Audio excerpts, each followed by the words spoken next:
আল্লাহ রাব্বুল আলামিন সূরাতুল আরাফের 31 নম্বর আয়াতের মধ্যে বলেন, ওকুলু ওয়াশরাবু ওয়ালা তুসরিফু। ও দুনিয়ার মানুষেরা, তোমরা খাও এবং পান করো, খবরদার খবরদার ওয়ালা তুসরিফু, তোমরা অপচয় করো না। আল্লাহ তাআলা প্রথমে বলেছেন খাওয়ার জন্য এবং পান করার জন্য। আরে খাবার কিভাবে আমরা খাবো?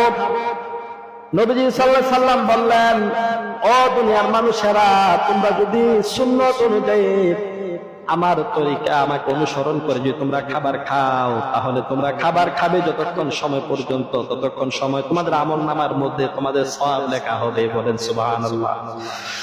নবীজি সাল্লাল্লাহু আলাইহি সাল্লাম বললেন, আমার তরিকা হলো এটা, তোমরা খাবার গ্রহণ করার শুরুতে বিসমিল্লাহ বলবে। বুখারী শরীফের বর্ণনায় 5167 নম্বর হাদিসের মধ্যে হযরত আম্মা জান আয়েশা সিদ্দিকা রাদিয়াল্লাহু তাআলা আনহা বর্ণনা করেন, নবীজি সাল্লাল্লাহু আলাইহি সাল্লাম যখন খাবার গ্রহণ করতেন, তখন নবীজি সাল্লাল্লাহু আলাইহি সাল্লাম খাবার আগে বিসমিল্লাহ বলতেন। এবং নবীজি সাল্লাল্লাহু আলাইহি সাল্লামের সাথী সঙ্গী যারা নবীজি সাল্লাল্লাহু আলাইহি সাল্লামের সাথে খাবার খেত, তাদেরকেও বিসমিল্লাহ বলার জন্য উৎসাহিত করত। এবং নবীজি সাল্লাল্লাহু আলাইহি সাল্লাম বলতেন, ও আমার সাহাবীরা, ও আমার সঙ্গীরা, তোমরা যখন খাবার খাবে, খাবার খাওয়ার আগে তোমরা বিসমিল্লাহ বলবে এবং ডান হাতে খাবার খাবে, এবং তোমরা তোমাদের ডান দিক হতে খাবার খাবে। ডান হাতে খাবার খাবে, ডান দিক হতে খাবার খাবে এবং বিসমিল্লাহর সহিত খাবার খাবে। আমরা অনেক সময় বিসমিল্লাহ ভুলে যাই, আমরা খাবার শুরু করার আগে বিসমিল্লাহ ভুলে যাই।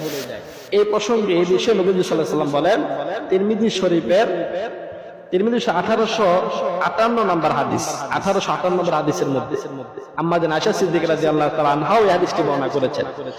হযরত আম্মা জান আয়েশা সিদ্দিকা রাদিয়াল্লাহু তাআলা আনহা বর্ণনা করেন, নবীজি সাল্লাল্লাহু আলাইহি সাল্লাম সাহাবীদেরকে বলতেন, ও আমার সাহাবীরা, তোমরা যখন খাবার খাবে, খাবার খাওয়ার সময় আল্লাহ তাআলাকে স্মরণ করবে, আল্লাহ তাআলার নাম স্মরণ করে তোমরা খাবার শুরু করবে।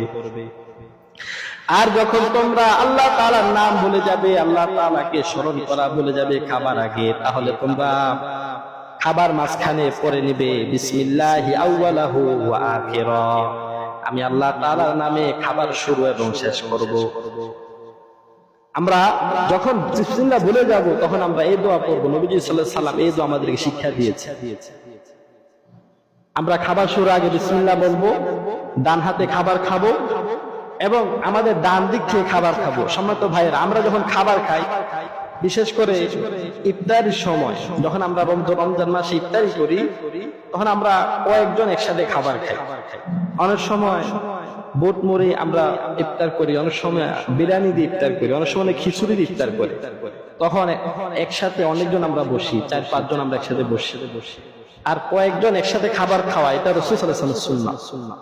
এক প্লেটে কয়েকজন খাবার খাওয়া, 4-5 জন খাবার খাওয়া। নবীজি সাল্লাল্লাহু আলাইহি ওয়াসাল্লাম আমলে নবীজি সাল্লাল্লাহু আলাইহি ওয়াসাল্লাম সাহাবীদেরকে নিয়ে 4-5 জন একসাথে খাবার খেতেন। এবং নবীজি সাল্লাল্লাহু আলাইহি ওয়াসাল্লাম সবসময় নিচে বসে খাবার খেতেন, উঁচু জায়গায় খাবার খেতেন না, সমতল জায়গায়, সমান জায়গায় খাবার খেতেন। এবং নবীজি সাল্লাল্লাহু আলাইহি ওয়াসাল্লাম বলতেন, ও আমার সাহাবীরা, তোমরা যখন খাবার খাবে, বিসমিল্লাহ বলে খাবার খাবে, শুরু করবে এবং ডান হাতে খাবার খাবে এবং তোমার ডান দিক থেকে খাবার শুরু করবে। এখন মনে করেন বিরিয়ানি দিছে, বিরিয়ানি আমি যে দিক দিয়ে আছি এদিক দিয়ে গোশত নাই, গোশত আছে আরেকজনের দিক দিয়ে, তখন আমি কি করবো? আমি আরেকজনের দিক দিয়ে আমি হাত দিয়ে আনে খাবো, এমন না। আমার পাশে যা আছে আমি তাই খাবো, আমি আমার ডান দিক থেকে খাবো, আমার হাতের ডান দিক থেকে আমি খাবার খাবো। এটা হলো রাসূল সাল্লাল্লাহু আলাইহি ওয়াসাল্লাম।